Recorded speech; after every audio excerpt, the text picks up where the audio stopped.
Va bene. Good evening to everybody and welcome. We are very delighted to host another lecture tonight, waiting for the time where the lectures will be live again. And because we are all willing to go back to experience the museum live again. We have a good news with us, and actually I'm really looking forward to have her here in Turin live. Rita and I met each other in 1997 when we were both in Leiden, and we spent many years together studying in Leiden. She's currently Professor of Egyptology at UC Berkeley and Associate Faculty Curator of Egyptology at the Hearst Museum of Anthropology, University of California, Berkeley, and the coordinators of the Ancient Egyptian Demonology Project and a faculty member of the Ancient History and Mediterranean Archaeology graduate program at UC Berkeley.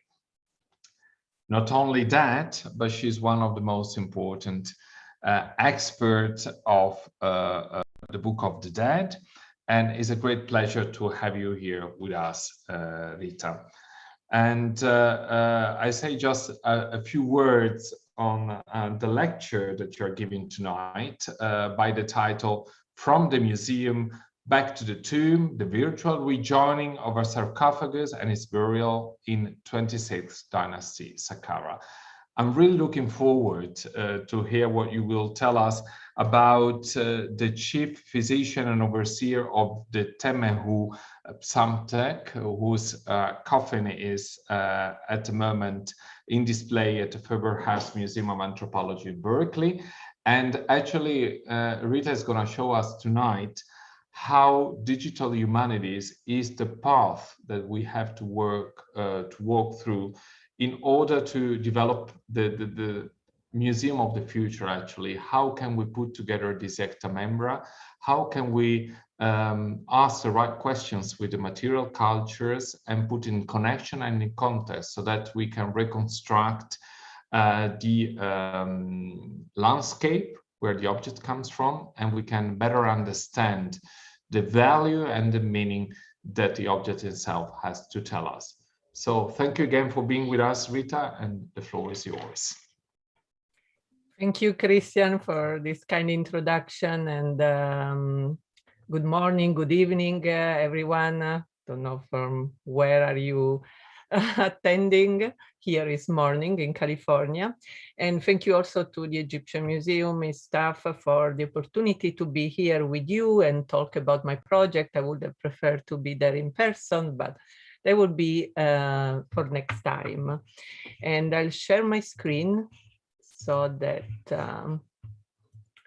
we can look at the image. Okay, there it is. And so what is generally called the digital revolution is a full explosion of information technology, which has started in the 50s, has been since then reshaping the world, its economics and society.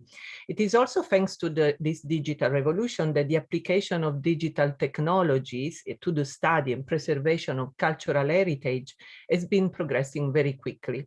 In particular, the digitization of artifacts through 3D visualizations and the advancement of software for photogrammetry have provided new tools and inspired new approaches for the study of different categories of artifacts and their contextualization within a museum environment. Therefore, today, the use of 3D techniques is currently widespread in Egyptology. Three-dimensional models of artifacts of various shape and dimension are increasingly populating the websites of museums that host ancient Egyptian collection. Sketchfab, a popular 3D viewer online, is populated by pages built by Egyptologists like my colleague David Anderson's, with the aim of sharing 3D visualizations of the ancient Egyptian cultural heritage, from artifacts of different kind, statues, stelas, coffins, to monuments, monuments, buildings, and archaeological settlements. And actually, I found out that many of the objects of the Egyptian Museum can be found on Sketchfab too, like, for instance, the stela, this beautiful stela. And the museum, the Egyptian Museum in Turin has incredible projects presently active and employing 3D technology, such as the Back to the Future, beautiful project in collaboration with the Polytechnic of Turin, producing 3D models of the so-called maquettes, the temple models. I really love those. And as well as the popular exhibition of Archeologia Invisibile, invisible archaeology, illustrating how digital techniques help the Egyptologists in the processing and study of information, data, and knowledge on the archaeological findings, and realizing the incredible high-resolution 3D model of the anthropoid coffin of the scribe Buteamon. The popularity of the 3D visualizations of artifacts in particular is due to the peculiar way in which 3D models allow every single object to come to life by letting the viewer to flip it around and observe it in its entirety within a space dimension that can be reconstructed and scaled as well, similar to the objects represented, and we'll see many examples of that. Similarly, building 3D visualization of monuments and archaeological sites allow a recontextualization of each of them in a larger landscape and environment, providing a full engagement of the viewer into space. And I invite you all to check the online open access new monograph of my colleague Ellen Sullivan from UC Santa Cruz. It's called Constructing the Sacred, and it has a complete visualization, interactive text with an interactive text of the necropolis of Saqqara. When an object or a monument is also decorated with iconographical elements and inscribed with text, its optimal 3D model should offer a chance to study the decoration as well through the use of annotations that can be associated to different areas on the model and help the user to interactively read and understand the function and layout of the decoration. In other words, the 3D model with its annotations becomes a new medium, an object of study in itself, where the annotations functions as a tool of understanding and of scholarly educational interaction between the user and the model's creator. By adding annotations directly on the product, one can highlight and explain key points of interest, and this engages and creates a dialogue with customers and shapes a new narrative of the object. And we have wonderful softwares nowadays to realize those interactive 3D models. One of my favorite one is Autodesk. And today, in the first part of this lecture, I will show you an example of an annotated sarcophagus lid, which is part of the Book of the Dead in 3D project, which I coordinate and which includes a team of graduate students of the University of California, Berkeley, beside two external collaborators from Egypt and Markian Nederoff from St. Andrews University in Scotland. This Book of the Dead in 3D project applies photogrammetry to the study of the ancient Egyptian coffins in order to realize annotated 3D visualization of these artifacts and of their decoration, which consists mainly in text and iconography taken from my favorite genre of ancient Egyptian text, the so-called Book of the Dead, which is a corpus of magical spells, ritual text complemented by images, intended as a tool of protection for the deceased, and whose tradition is related to other similar collections of funerary texts from ancient Egypt attested during the Pharaonic and then Greco-Roman period. And the Book of the Dead occurs on a number of media. The papyri are the most common one, but also it appears on coffins, stela, amulets, tomb, and temple walls from the beginning of the New Kingdom, so around 1500 BC onwards.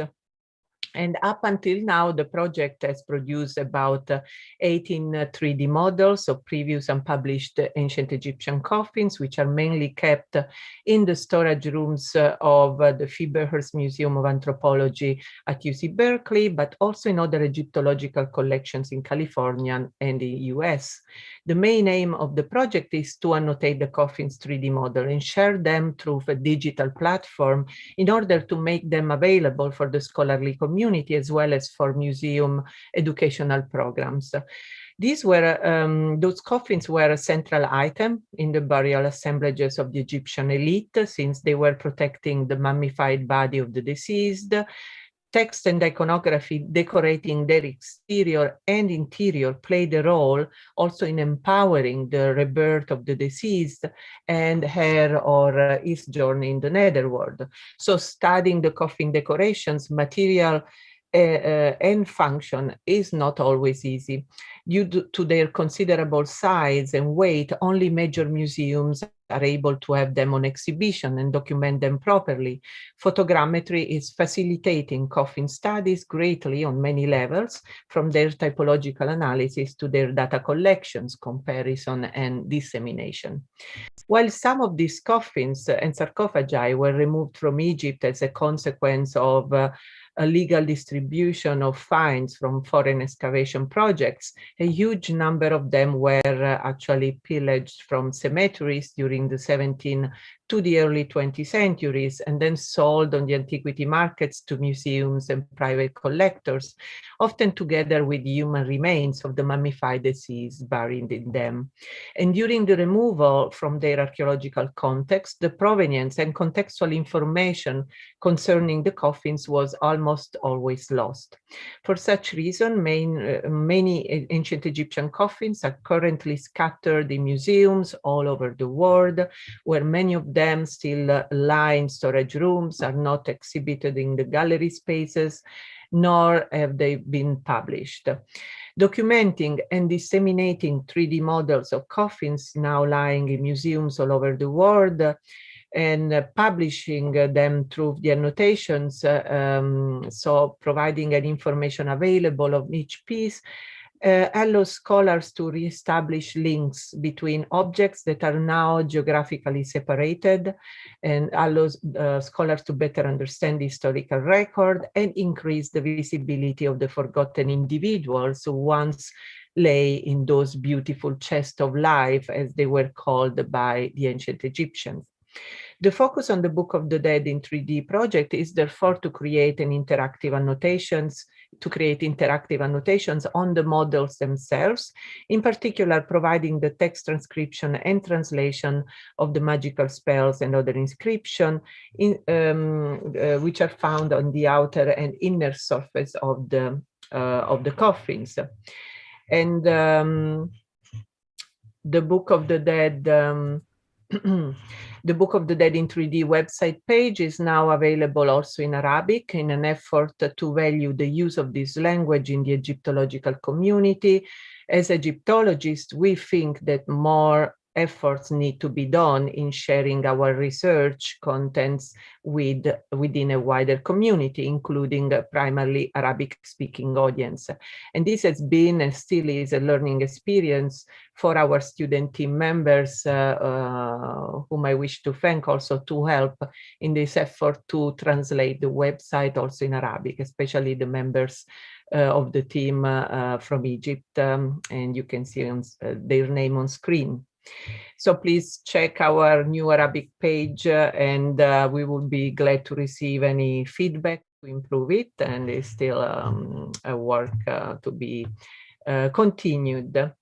And indeed, this is, as I say, this is a student project, and here you can see two of my students at work on a beautiful painted wooden coffin kept in the Museum of Man in San Diego. So we've been traveling a bit before the pandemic, also in the nearby collections. And because of their size, as I said, only major museums with a considerable exhibition space can host sarcophagi for a public fruition. Many of them instead are still hidden in storage rooms, especially in our Museum of Anthropology, Hearst Museum of UC Berkeley. And anyway, it's interesting to note how even major museums like the Metropolitan Museum with the large gallery space can have difficulties to really exhibit the coffin in its entirety. Since, for instance, they are generally placed horizontally or vertically, but part of the coffin is always covered, and the window glass prevent one from a close-up examination. While with the 3D techniques, instead, we can look at the object more directly. And so this is one of the coffin models we produce, an exterior coffin kept in at the Hearst Museum in UC Berkeley. And as I said, an Egyptian coffin was also a medium for magical spells and images, copied, painted not only on its exteriors, but also in its interior and on the bottom. So it's very useful to have these models. For instance, when we realized the model of this coffin, which was a bit abandoned in the storage room, we also find this beautiful image of the goddess, the feminine, as the mother of the dead, welcoming him or her home, protecting the deceased in the netherworld. Is generally Nut, or can be a non-well-defined female goddess. And with the 3D models, you can compose also different models. So in this case, we found also the interior coffin of this burial ensemble of a man called UFA, and we virtually put together the exterior and interior coffin, something that you cannot do indeed with real objects in many cases. And women in Egypt also had beautiful coffins. So this wasn't only a men's prerogatives, and one of my favorite female owners of coffins from the collection of the Hearst Museum UC Berkeley is this one, is Amenildis. A beautiful painted coffin. Those are all late, all from the first millennium BC and later, and in many cases not well dated for the reasons I said before. They were purchased and we missed the archaeological context. And so beside helping with the analysis anyway of the text, and we will return on this, the 3D visualizations of coffins can also provide new insights to understand the project of production and decoration of the object. For instance, we see here the face of Amenildis with or without the texture of the model, and where you can see better the face features, how it changed before and after the final painting, and note this cute kind of smirk, little smile of Amenildis here, or also I love the face of this anonymous, of the owner of this, of the anthropoid wooden coffin, anonymous in this case, before and after painting. And in this direction of studies goes also another important project by Stefania Manieri, Face Revealed, on 3D techniques applying on yellow coffins, which I was glad to hear is now hosted at the museum, the Egyptian Museum in Turin. So that's a really great project too.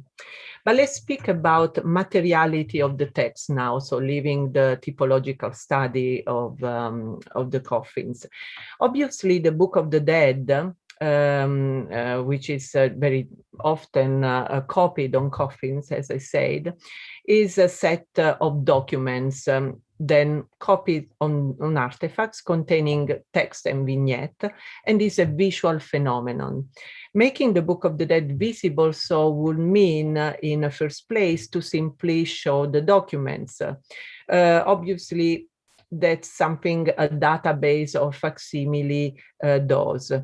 But this is not showing an object, a text, is not what we mean by visualization in digital humanities.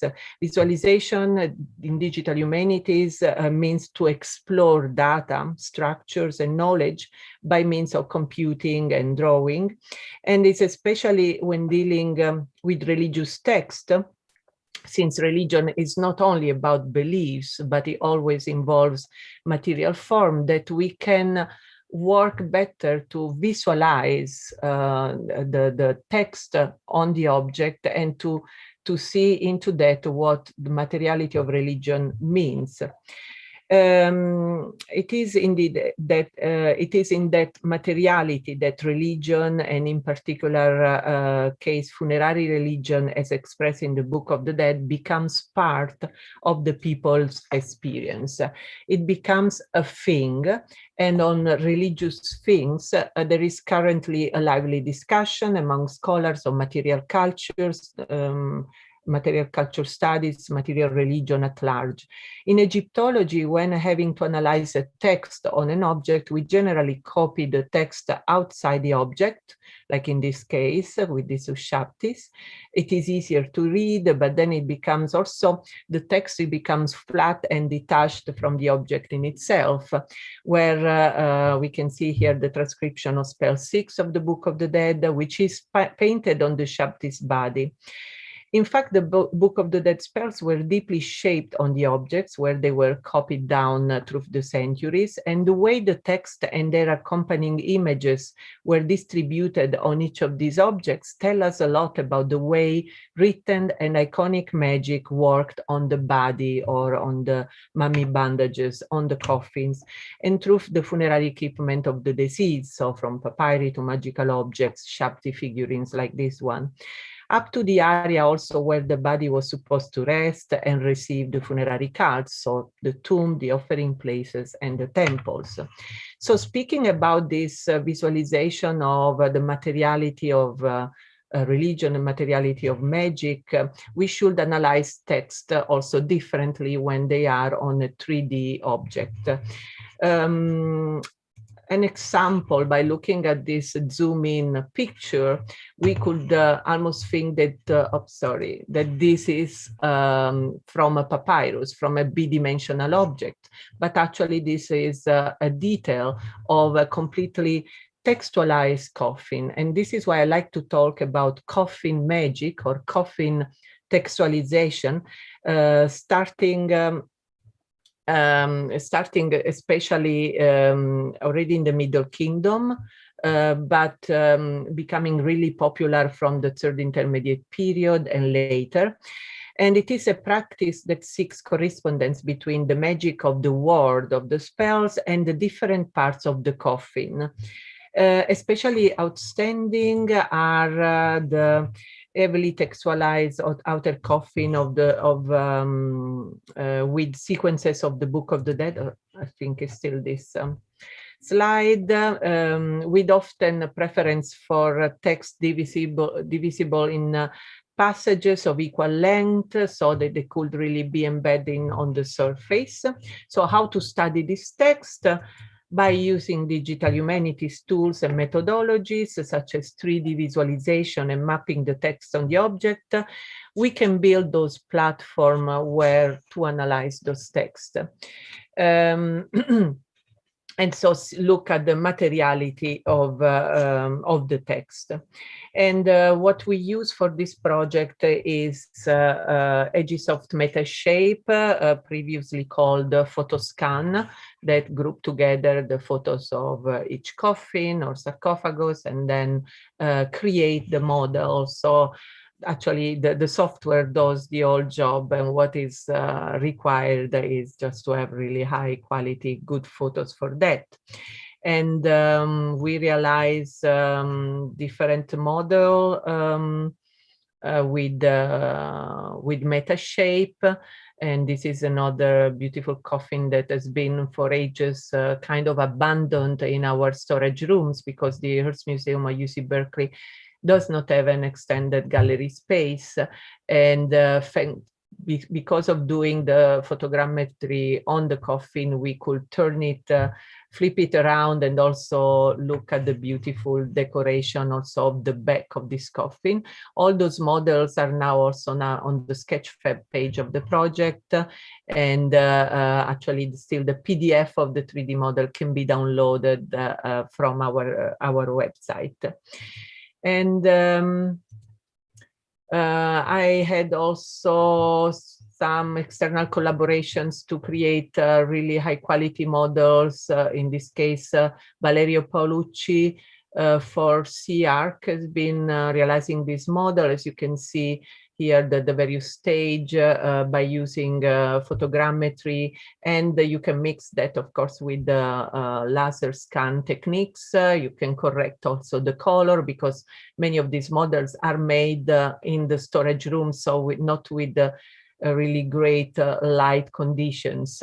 You can then align the model, do the texturing, and finally the reconstruction. So really great process that, as I say, makes then the model being a new medium. That's how I like to call it. And so speaking about annotating text, when annotating a 3D model on an inscribed ancient Egyptian object, the major challenge is providing all the information in a user-friendly way, where one can interactively localize the image sections to which each annotation refers, while rotating the model on the digital interface. And the links between the annotations and the models need therefore to be clearly detectable without obstructing the visibility of the model itself. When inscriptions are present and their translation and transcription need to be visualized through interactive annotations, the latter become part of the whole narrative on the model. Their appearance, disappearance, and transition on screen can be controlled by the user. And since visualizing all the annotations at once will result in a poor visualization and understanding of the full object, indeed, one needs to really try to understand also how to visualize these annotations. And I'll show you another video clip where you can see how our annotations has been displayed on the website. And when we have a lot of information on the coffin, we don't only present of course, the translation, but also all the rest of the information, the context. Generally, as you can see here, we have an introduction, which includes the bibliographical also reference and acknowledgements, and is presented next to the model in a section of plain text, not as interactive annotation. A second section of text to which the user can switch through a menu bar placed on top of the screens, provide information on the context of the piece, so provenance, geographical location, map, historical period. The prosopographical information accessible through the person tab on the same menu bar is where one can find the first interactive annotations, consisting in the prosopographical information occurring on the lid. Namely, in this case, I'll talk to you about this particular sarcophagus in a moment. The name and epithets of the coffin's owner, the name of his mother and father, if they are there, the date is mentioned and depicted on it, are also listed in those sections and can be interactively linked and found from the annotation of the model. I invite you then to check yourself on the website, since here these are just some demos from video clip indeed from the website. The main and most challenging section is that indicated actually as text, and it's this one on the menu bar. The annotator here has to deal, as often happens when documenting ancient Egyptian inscribed objects, with sections of script copied on the lid according to different reading directions. In order to correctly map the annotations that provide the transcription, transliteration, and translation of the text on the model, it is necessary to indicate each text section. In the case of the sarcophagus of Psamtek, one can label the different textual sections according to their position on the lid, namely front, right, side, left side, bottom right, and so on. Such a terminology indicating the spaces related to the annotations is highly variable according to the object, and it reflects the terminology also used to describe a cultural heritage artifact in a printed publication, which in the case of coffins could be a museum catalog or a typological study. So I think it's really important to make sure that those online annotations also reflect the same terminology in the books. For instance, I use a lot the coffin studies of René van Walsem, who Christian knows very well, also Arco Willems, providing excellent resources for the ancient Egyptian coffin related terminology. And it is also possible to add a varying number of references within each annotation. In the case of Psamtek's text, for instance, the type of spells, if known, are indicated as well. So not only Book of the Dead, but also pyramid text. Another section contains the translation of each word in order to facilitate the use of the annotations for teaching purposes or on an educational level. And so one can also look just a single word, not only to the text. So these annotations have mainly an educational purpose, and I use them a lot also when teaching courses on ancient Egyptians. The students really love to study the text from the annotations. And the text carved on the sarcophagus lid of Psamtek before the current digital study described until now was only transcribed, but not really translated, around the time of its discovery in 1900 by Barsanti and Maspero. Then that's transcribed again in the 60s in a short publication for the Hearst Museum by Strauss, that you can see here in facsimile. This publication also could not really render the materiality of the text and its intimate relationship to the object, as it does when viewed and read through the annotations on the 3D model. In other words, the annotations show only show how the text is completely embodied in its media, namely the 2 tons heavy lid, which has to protect Psamtek's mummified body. And for visualizing the text annotations of the Book of the Dead in 3D project, we have opted for a Java tool with 3D functionality, originally developed for 3D computer games. And indeed, I think that technology for video games is actually very useful also for our scholarly aims. Thanks to the continuous progress of the technology for 4D and virtual reality visualizations, it is currently also possible to use annotations in virtual reality apps that recontextualize the annotated objects. And this is indeed the new project stemming from the Book of the Dead that I'm conducting now, called it has a very catchy title, I think, Return to the Tomb.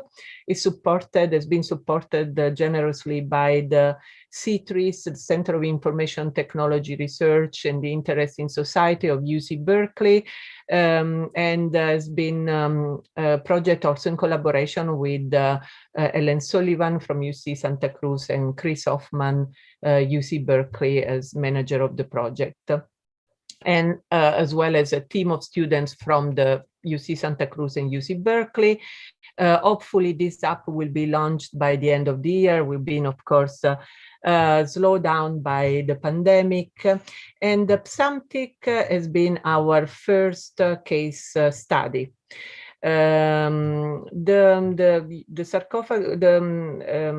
sarcophagus lid of Psamtek, as you can see, is dated to the 26th dynasty, and we choose it as a case study because it has an archaeological context. We know the tomb of Psamtek in the Said necropolis at Saqqara. Here you can see my very first photos of the sarcophagus lid, when it was in the storage rooms off-site of the museum with one of my students.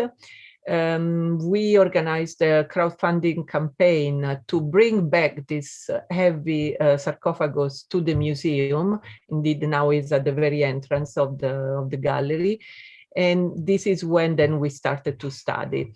The tomb of Psamtek, we know where is it, in the Saqqara cemetery, which has so far the largest concentration of Said sarcophagus tombs. Approximately 12 among those is the one where this sarcophagus lid belongs to. And such a tomb lied south of the Pyramid of Unas, the last pharaohs of Dynasty V. And I wish to thank Ramadan Hussein, who is currently working to the epigraphy of the Said tombs in Saqqara, for providing new photos of the tomb, where you can admire the decoration of the vaulted ceiling, also with funerary texts similar to those carved on the lid. And indeed, we are waiting that Ramadan will publish the epigraphy of the tomb so that we can integrate it to our work on the coffin. And you can see here how the main feature of this kind of tombs is the very large and deep shaft, ranging in depth up to 30 meters, with at the bottom the enormous limestone sarcophagus, which virtually fills the burial chamber to its vaulted roof. The tomb of Psamtek in particular was found in 1899 by Barsanti, empty and totally undamaged, since never used for burial. Psamtek, for some reason, seems not having it made to rest in it. Maybe he died abroad while fighting in a battle, and then he was buried maybe in the battlefield. We don't know. The burial chamber was built immediately around the sarcophagus, perhaps only 25 centimeters wider than the sarcophagus on each side, only 1 meter longer at the entrance. And so it is really hard to find good photos of the tomb since there's no really room to take the photos. And there is also a smaller room where a female mummy, 4 canopic vases were found. And one of these is kept in Cairo. And we do not know what happened to such a mummy. It's difficult also to reconstruct this smaller room since we have no photo. The lady buried in the tomb with Psamtek was named Sechairet Binet, which means destroy the evil eye. I really love this name for a woman. And it's actually a pretty common name during the Said and Ptolemaic periods. And we found also some amulets. So this must be a relative of Psamtek.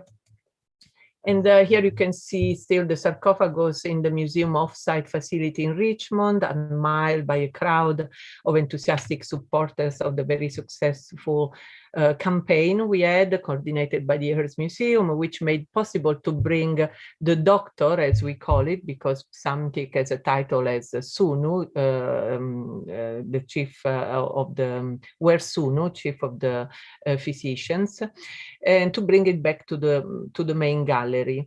And I loved also this little flyer, this little article I found at the museum entitled, from the 60s, entitled "The Mummy That Never Arrived," which seems announcing a sort of adventure in the style of The Night in the Museum, Scooby-Doo movies. It was because indeed only the lead arrived and there was no mummy. And in April 2018, the doctor was moved from the storage space in Richmond to Berkeley, and now laid at the entrance of the museum. This is where the gallery was still empty because we also refreshed the old galleries, restored the old galleries. So before showing to you how we reconstruct the tomb of the sarcophagus lid, bringing back the sarcophagus lid to the tomb, let's look again to the text, what it say. It is all about Psamtek and the gods who have to grant protection to him in the afterlife. And indeed, that's what funerary spells were about. And those lucky people of the elite who, like Psamtek, had the possibility to have them carved on their chest of life, the coffins, they could indeed benefit of this kind of text. You can probably here recognize Anubis, Raurakti on the left, and then on the left corner, Isis and Nephthys upside down. And you can see here also preliminary translation of the text on the protection of the gods for Psamtek. And so going back to our project, Return to the Tomb, our goal was contextualizing the sarcophagus of Psamtek at Saqqara. So making explorations at multiple scales possible, starting from a visualization of the landscape, going through the visualization of the tomb, and finally include the sarcophagus within this visualization, all that to be experienced with the VR app, so with the headset, and we use for that the Vive Cosmos headset. While there are significant challenges to creating scholarly 3D landscape reconstructions of ancient places, I believe that the benefit of creating this visualization outweigh those challenges. In the context of the study and presentation of funerary objects like the sarcophagus of Psamtek, I see a number of great advantages, though, integrating objects back in their ancient context. And so we work on these points together with Ellen Sullivan, embedding the object in a historical place and time, signals that the object was one part of a complex series of funerary practices that we have to somehow reconstruct, reimagine details of the original placement of the object, not apparent to the museum visitors unless you create a narrative about that.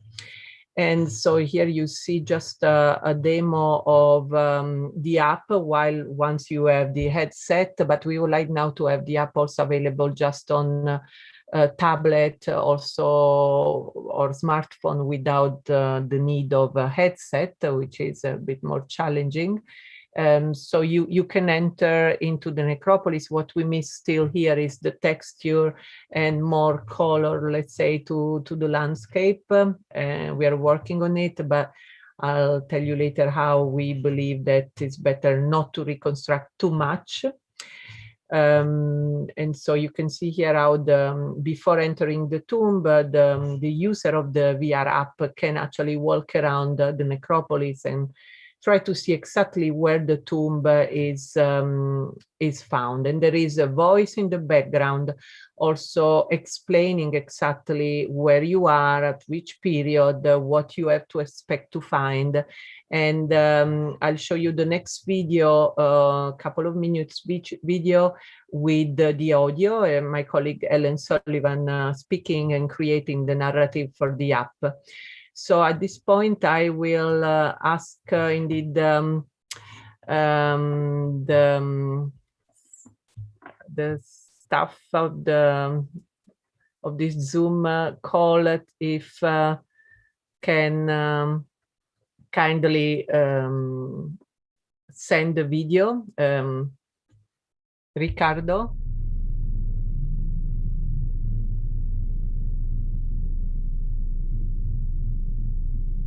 Click on the hieroglyphs to view their translation.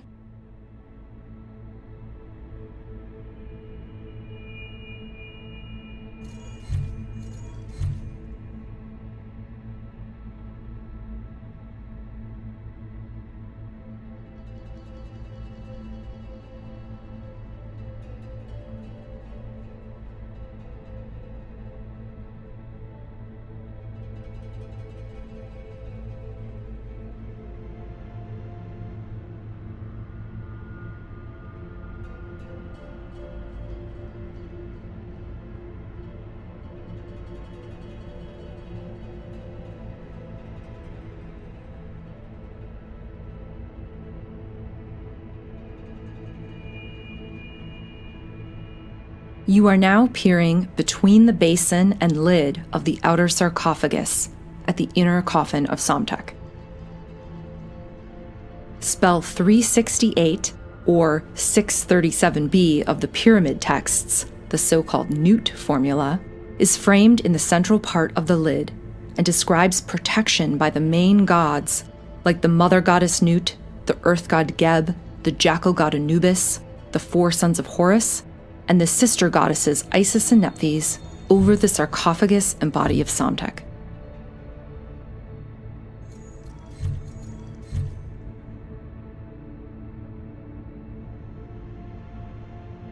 Both the walls of the burial chambers and stone sarcophagi of Saite shaft tombs could be decorated with ancient magical spells, copied from the royal pyramids, in order to replicate the ancient magic and divine protection of the king for the elite official's own journey in the netherworld.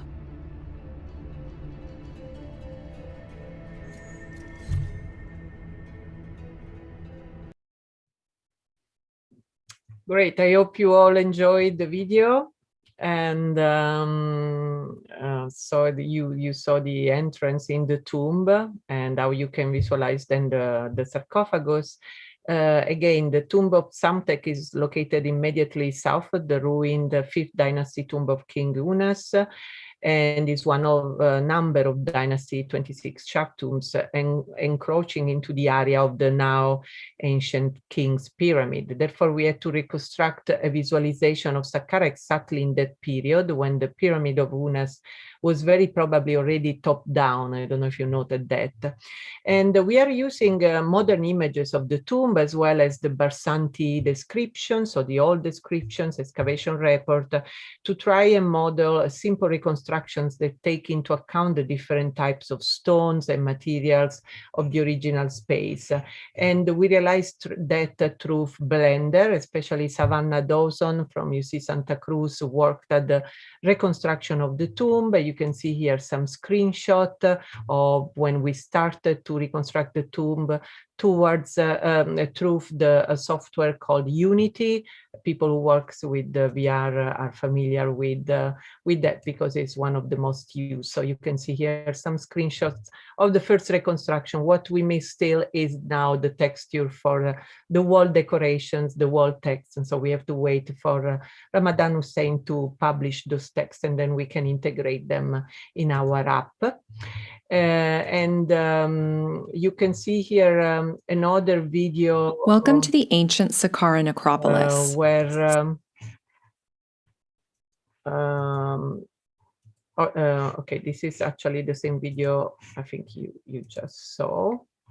Oh, that, yeah, that's I wanted to show you how you visualize the here the just the Saqqara's text. So those 3D annotations that we realized first in the website, we had to transport them now in the VR app, and that was very complicated. And I really have to thank my students who did a great job by integrating different software. So 3D annotation softwares then within Unity, the VR software. And as you can see, I think what we came with is great, just to read the translation on the text so that the user can click on the sarcophagus and read the spells. I'll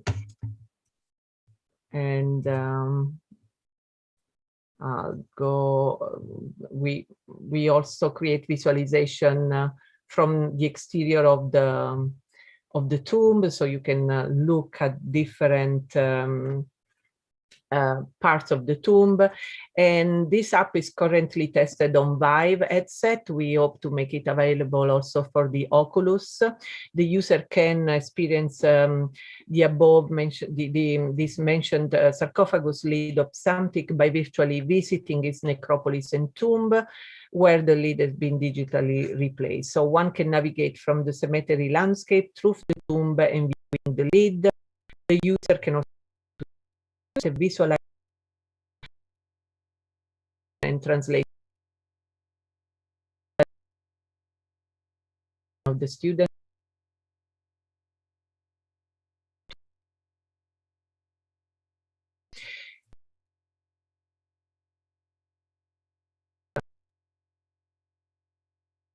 team of while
technologies influence and alter our relationships with the data, from their creation and storage to their reconstruction.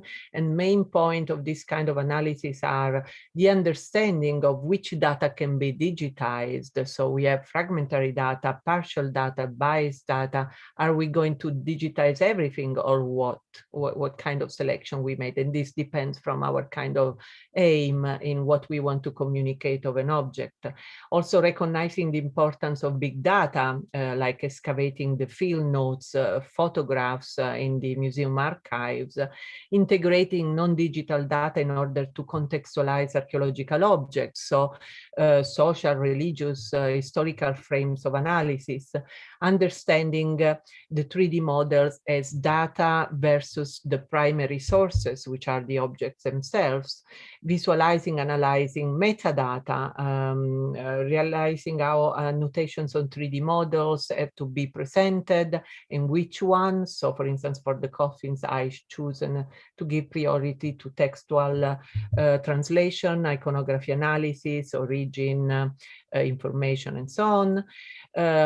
Also important is to take into consideration issues of data sharing, preservation, and copyrights. So it's important also to have a data manager in a project. Chris Hoffman is for us, for our project, in order to preserve the project in time. And finally, also, we have to remember that the audience of this kind of project has changed from specialized scholars of the printed, who were reading the printed books, to now also non-specialized online consumers. So digital archaeology, I would say in this sense, has brought to a democratization of the discipline, which means also that we have to abandon some specialized terminology when we present those 3D models, to make sure that a wider audience can understand our product. And so it is important, I think, to think critically about how knowledge in the 21st century is transformed into information through those digital techniques. And the use of 3D, 4D, and VR in Egyptology makes it possible to better see also the ritual connections between sacred spaces such as necropolis, the tomb, the burial chamber. But however, how truthful are our reconstructions of this sacred context? Can we consider these visualizations as reconstruction of a real past, or shall we consider them as a potential past? And this is a definition, potential past, given for the first time by a digital archaeologist, Italian digital archaeologist working at the University of Duke in North Carolina, Maurizio Forte. In virtual reality and augmented reality reconstructions, we can add the human experience. In the reconstruction of Giza, in the project of Peter Dermanueliam in Harvard, they've been able to add the performance of the opening of the mouth ritual. One can go further, recreate the sounds, the activities taking place in a tomb as well. For instance, as we see in video games like Assassin's Creed's Origin. Adding this animation is certainly very entertaining as a pedagogical aim as well, but it is challenging from the scholarly point of view, since it implies the risk that we change the reality in order to create a good animation and immersive experience. The tomb of Psamtek wasn't made to go inside of it or fly around on its sarcophagus, unless you are the spirit of the dead buried there. And it wasn't made to be visited while we are struggling to make them possible, in a way, changing the original function of this monument and its cultural environment. Therefore, I think we need to be careful with making sure in our reconstructions that users understand the borders and limits between what was happening in the tomb 3 millennia before, what was its true function and meaning, and what instead we are making possible to happen once we wear the virtual reality headset. And so, quoting an article by Gilling on the use and perception of VR, virtual reality, I think we should distinguish the real, the virtually real, and the hyper-real. And with this, I thank you for your attention. Grazie. And please visit us on our website, but we are also on Facebook and Sketchfab, probably soon also on Instagram. Thank you. Thank you, Rita, for your wonderful lecture. And thank you for not only bringing us to the archaeology of the future, but in the meantime, also to questioning from a methodological point of view, what is the added value, how virtual reality and augmented reality can implement the way we perceive material culture. But in the meantime, as you were underlining in the last few words that you said, how can we reconstruct the past? And I would like to ask you something about that. You probably have seen the wonderful book recently published by Miguel John Feslau's Beyond Egyptomania, where, well, the first chapter by John Assman is about, well, the past, the reconstruction of the history, but also the reconstruction of memory. And don't you think, or what is your idea concerning the fact that, as you question yourself, well, what is the past that we try to reconstruct? And well, does ancient Egypt exist in the way we teach it even, and we study it even, or is it an Egyptological past? How do you think that digital means and digital humanities can help us to reconstruct the context? I try to specify what I mean to say.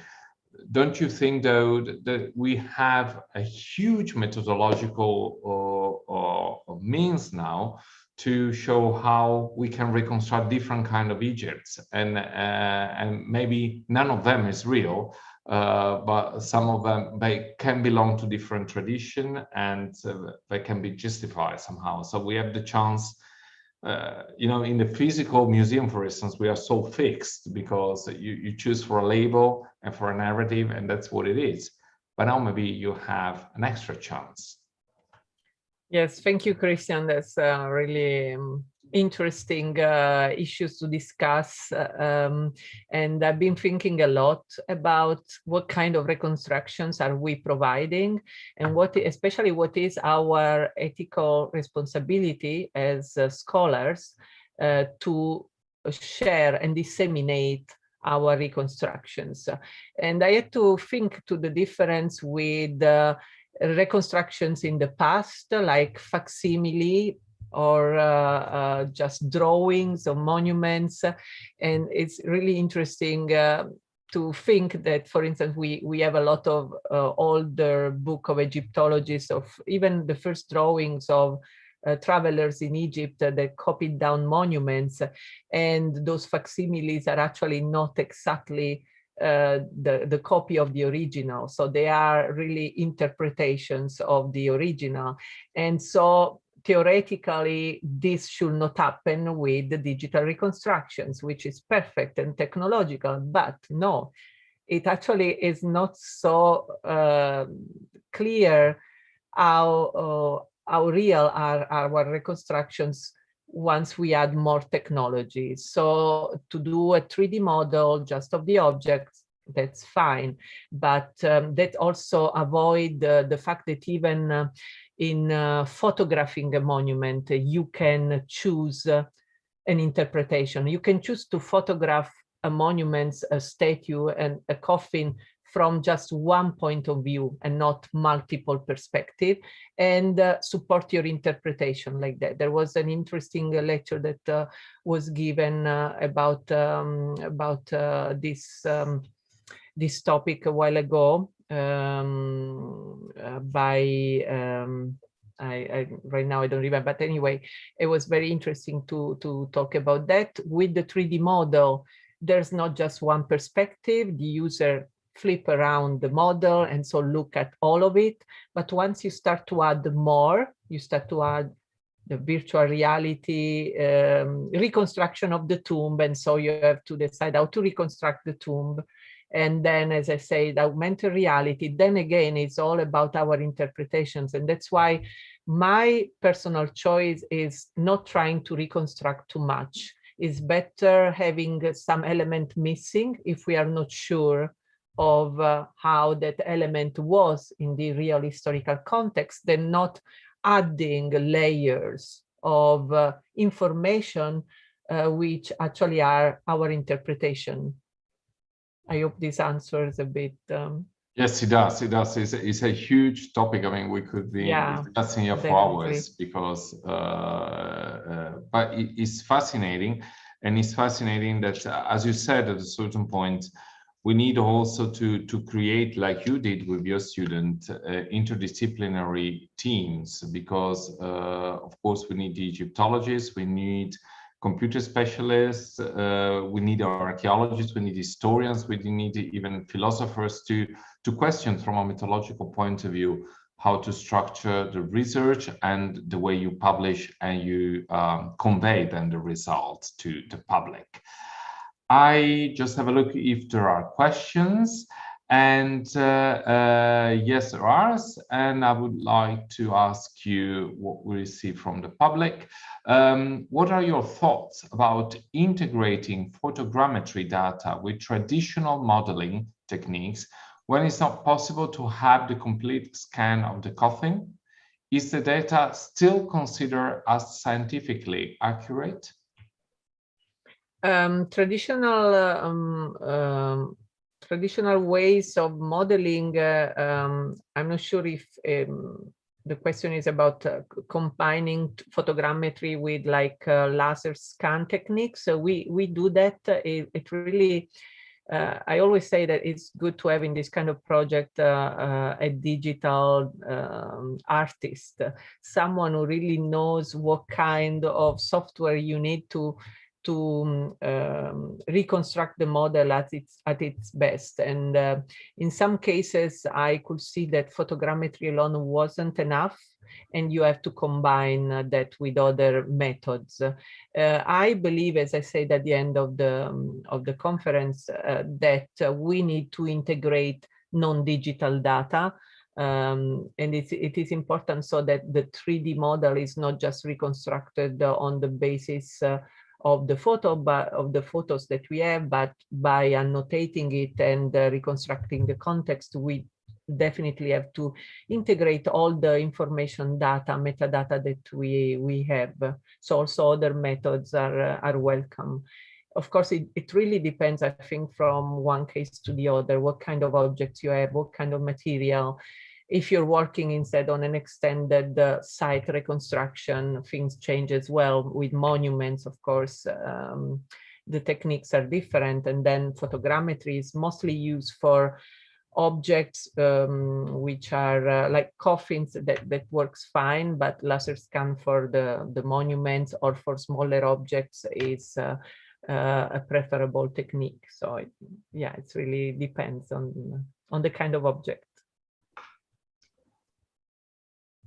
Well, thank you so much, Rita, for your lecture, and thank you so much for challenging us with showing the results of your research. In the meantime, questioning how is the future ahead of us and how we can try to reconstruct the past. There is also another question that I would like to ask you.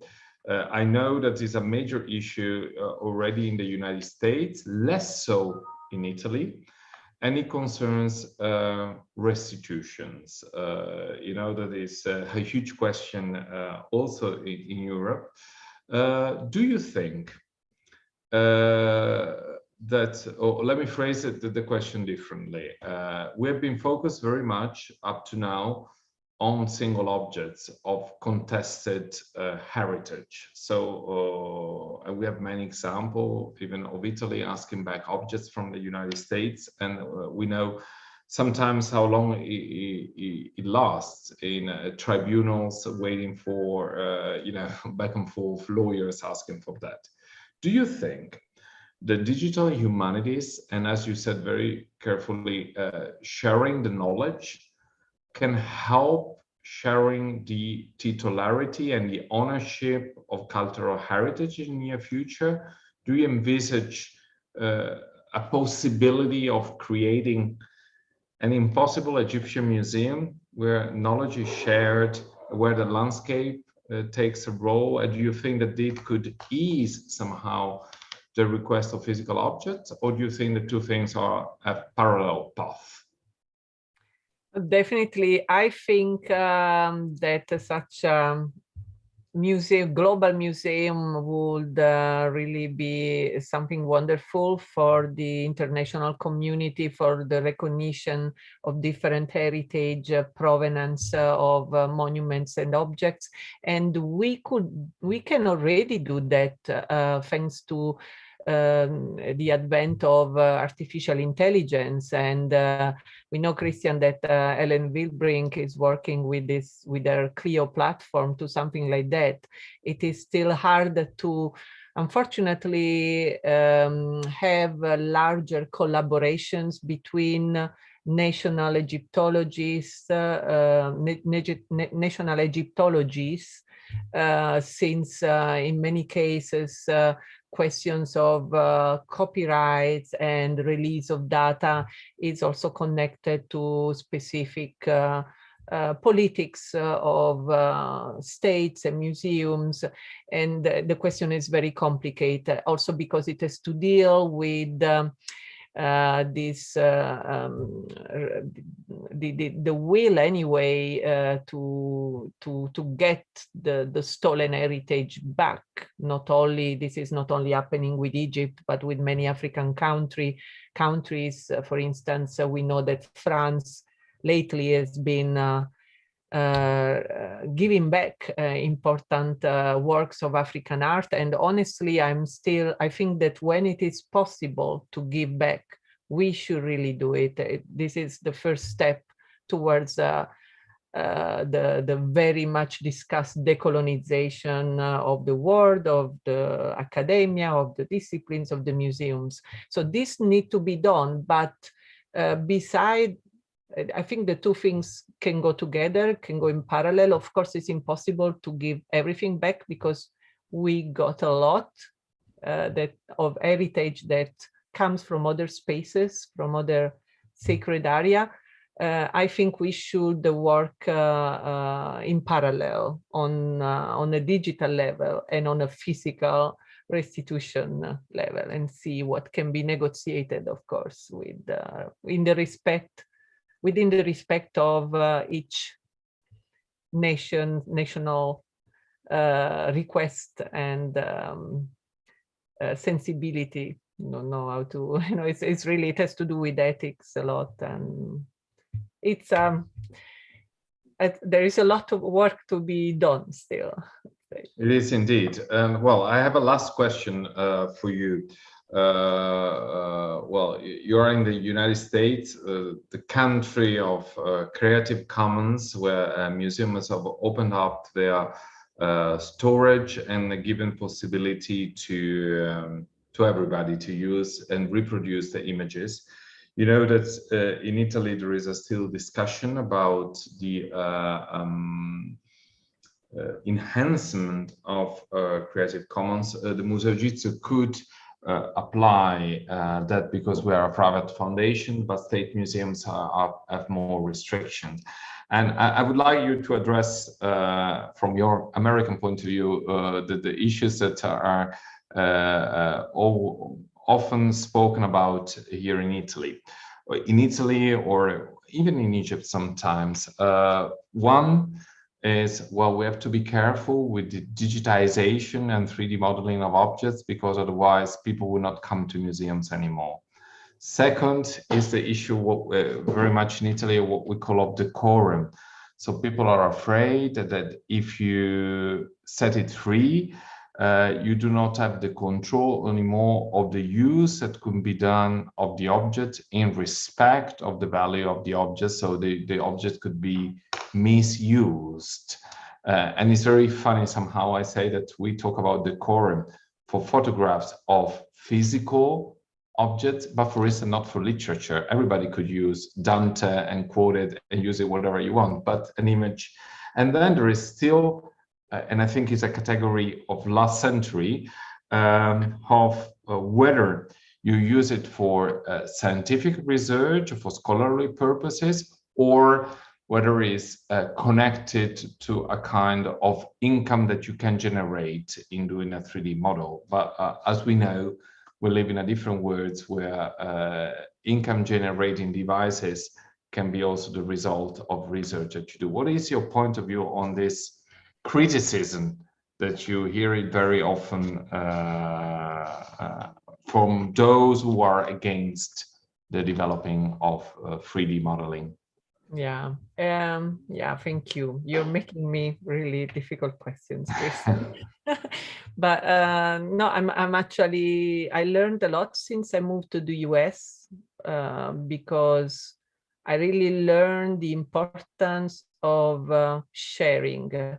And I've been thinking, discussing with colleagues a lot about an important issue that I'm sure you also discussed a lot to all the museum conferences and gatherings. Who owns the object? Who can really say when an object is misused? It's always a question of perspective anyway. And I would say in our case in Egyptology, objects have been already largely misused even before Creative Commons and before digital techniques. The question of using those reconstructions for commercial use, so with the profit, is actually also going on here. And for instance, what about the university that collaborates or produce models for a company that use it for profits? Also, there's been a lot of talk here about Google heritage. And I can understand some concerns, but on the other hand, I think we should think what is instead the positive side of all this sharing. The positive side is that an incredible number of people can access these objects now. And I do not believe at all that this doesn't let people go in museums. I think actually encourage people to go to the museums, because anyway, the 3D model, as I say, is a new medium, but is not the same as the original. So if museums are open to everyone, if like you did those beautiful initiatives of the Egyptian Museum in Turin, which I really appreciate and love, of opening up the museum to really different kind of people that normally never been at the museum, if you do that, the people will go to the museum as well.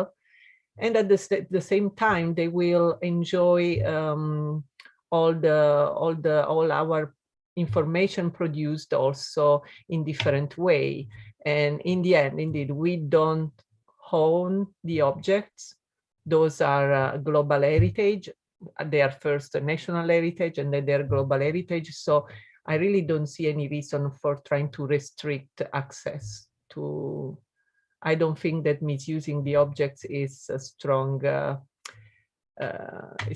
point that can be opposed to that. I agree completely, and I think it's also a challenge to science and to scholarly research. I mean, we have, as you said many times, we have to have a stronger voice and to come out with the results of research and recreated connections. And so, if somebody misuse the objects, well, scholarly research has the right and the duty to come out with right information to reach out as much as possible. And it's always, I always make a comparison. You know, Francois Arago in 1838 said that the photography was invented, and he said immediately, let's have one of those machines brought to Egypt immediately so that we can document the millions and millions of hieroglyphs, and how much the knowledge of the cultural heritage developed thanks to photography. And even in Italy, up to 1909, it was companies like Alinari could go to the museum, make photographs and sell the photographs. And so the knowledge and the memory of the cultural heritage developed. So I really completely agree with the point of view. I thank you again for joining us from California. And I do hope you will be soon here in Turin. I know that you will be soon here in Turin, but also for our public, when we can go back to public lecturing and reaching out in a physical way, which I think is still convey the message much better than on a platform. So thank you again to Professor Lucarelli for being with us tonight, and thank you all for watching and listening to us. And I would just like to remind you that on 17th of June, we will have another lecture by Cédric Gobert with the title The Museo Egizio's Current Research at Deir el-Medina. So see you all on the 17th of June. Thank you and bye-bye. Christian. Thank you, everyone. Bye.